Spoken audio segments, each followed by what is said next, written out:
Tonight at 9, Parade of the Past. Drivers soon to see relief in and around D.C. after yesterday's celebration of the Army.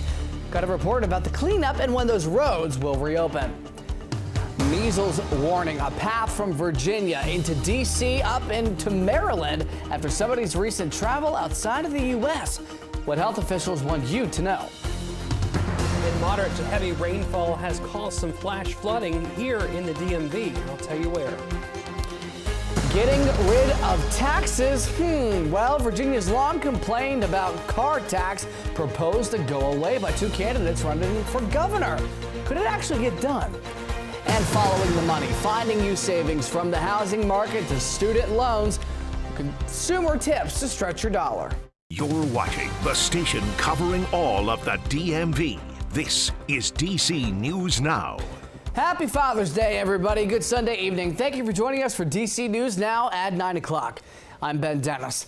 Happening right now, your commute in and around DC continues to see some disruptions after yesterday's military parade. But hello, relief is coming soon. Right now, a portion of Independence Avenue Northwest at 7th Street remains closed. Cleanup is continuing from the Army parade. Most traffic today, we noted, around the National Mall, getting back to normal. You can see those tanks are being raised out of those flatbeds headed out of town. Memorial Bridge remains closed to cars. All of these closures and emergency no parking zones in place, scheduled to be lifted tomorrow at 6 a.m. And it seems the massive crowd that gathered for the parade behaved, if you will. The Joint Information Center reported 0 arrests made by D.C. police. D.C. Fire and EMS treated 48 patients and transported 31 to the hospital. Developing news tonight, Virginia and D.C. officials are warning about a possible measles exposure. Somebody reportedly traveled through Dulles International last Sunday, late morning through early afternoon, after traveling out of the country. That person then got on the Silver Line Metro, transferred on the Red Line at Metro Center, and headed north towards Shady Grove Station. Officials are working to contact people who may have been exposed. Measles is highly contagious, so watch for symptoms 3 weeks after potential exposure. They may include fever, runny nose, watery red eyes, and a cough. To learn if you may have been exposed, head to dcnewsnow.com. New tonight concerning details. 4 people are dead, 4 others missing after flash flooding in West Virginia today. Officials say 2.5 to 4 inches of rain fell in parts of Wheeling and Ohio County last night, all within about half an hour. This is roughly an hour and 15-minute drive from Morgantown, home of West Virginia University. Today, swift flooding arrived in parts of the state, causing extensive damage. Bridges, roads, homes in the path. Search efforts, they're ongoing. Is there debris on the roads? Some of those roads are washed away. It's just very dangerous. So we're pleading for everybody to please stay away. This is an active disaster area. The roads are damaged. It's unsafe for you to be there.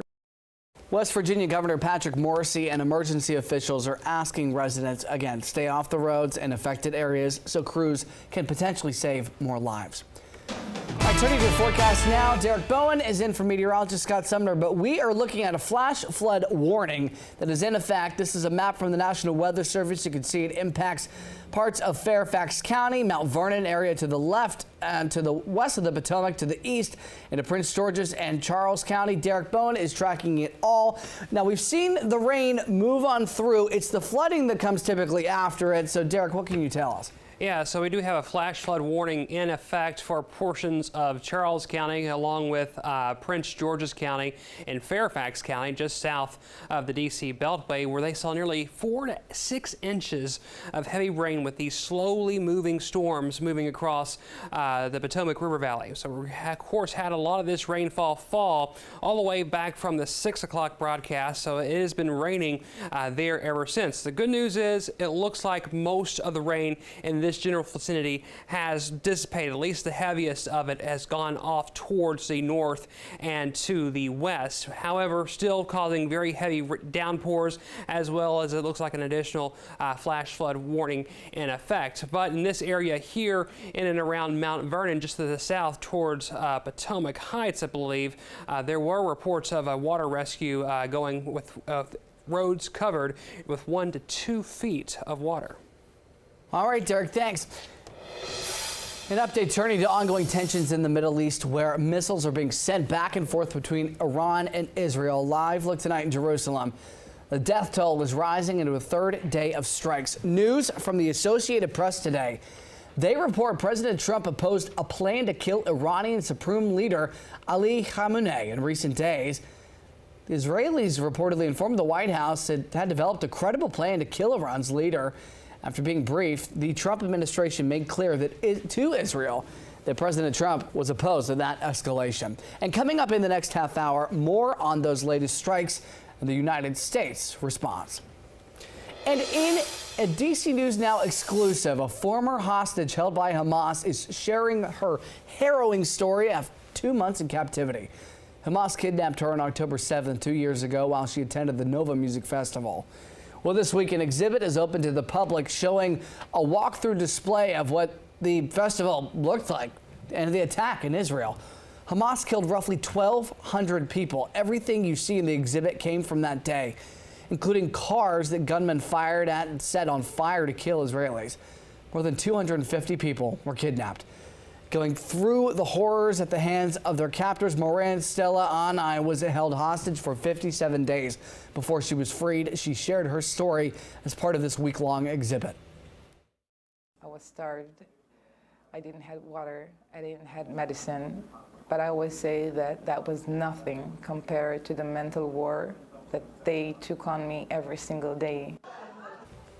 Moran is of several former hostages sharing their ordeals this week. Hear more of her incredible story tonight at 10 o'clock on DCW 50. New details, time is 9:07. A manhunt remains underway for the man police believe shot 2 state lawmakers in Minnesota, killing one of them and her husband. Authorities say today the suspect's car found on a farm. That car found about an hour drive south of Minneapolis, where the shootings happened at the lawmakers' homes.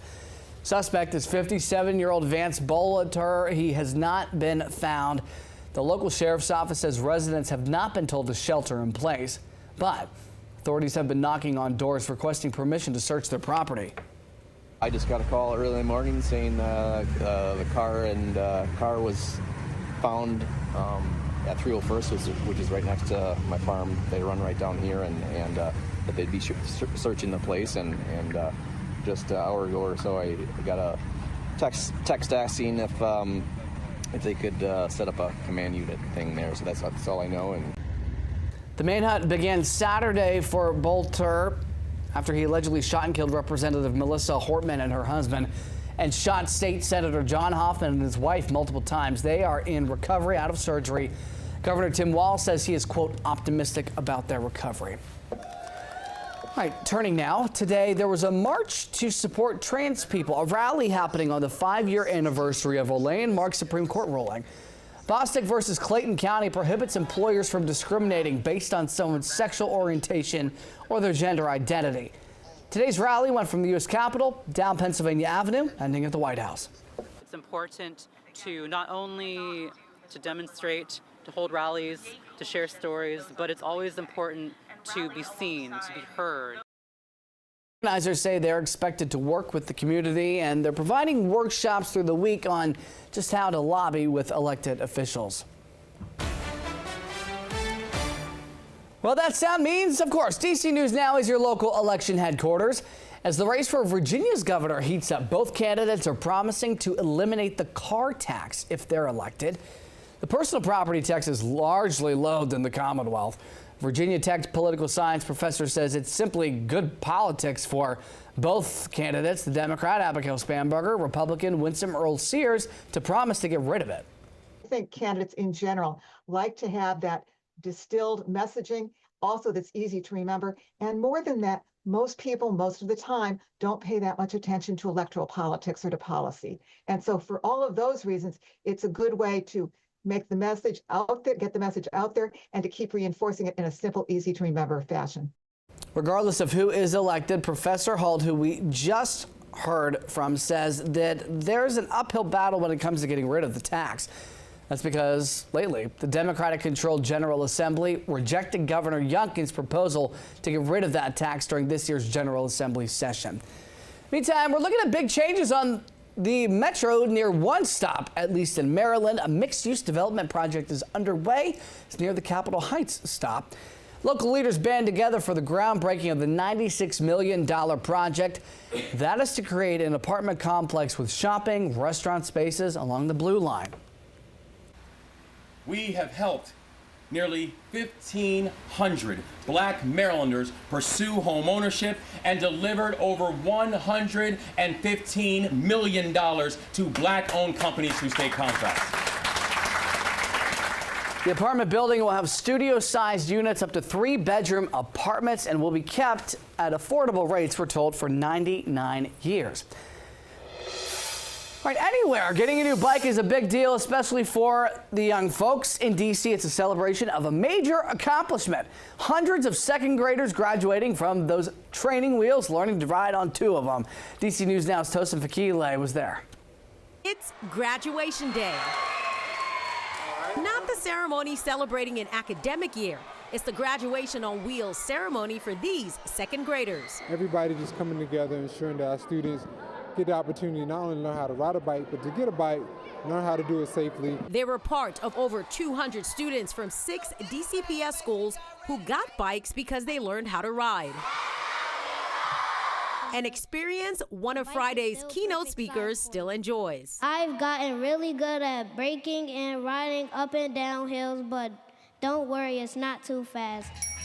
I feel good, and it's super awesome to get a new bike. On Friday, kids got their bikes and were able to add their own personal flair. Why'd you pick that sticker? Because it looks cool. They never tire from the fun and always remember their ABCs. A is for air, the B stands for brake, and the C stands for chain. What's your favorite thing about riding your bike? I can learn how to do tricks on the bike, and like I can decorate my bike. I'm gonna put this one right here. School leaders say they've been doing this program for a decade and have served over 20,000 second graders. And for some, they don't let the learning process break their spirits. It was hard to ride a bike. Like my first time riding a bike, it was very hard. I almost hurt myself a lot, but when I started constantly riding my bike, I got better and better. School leaders say the next learning in the curriculum will be teaching third graders how to swim.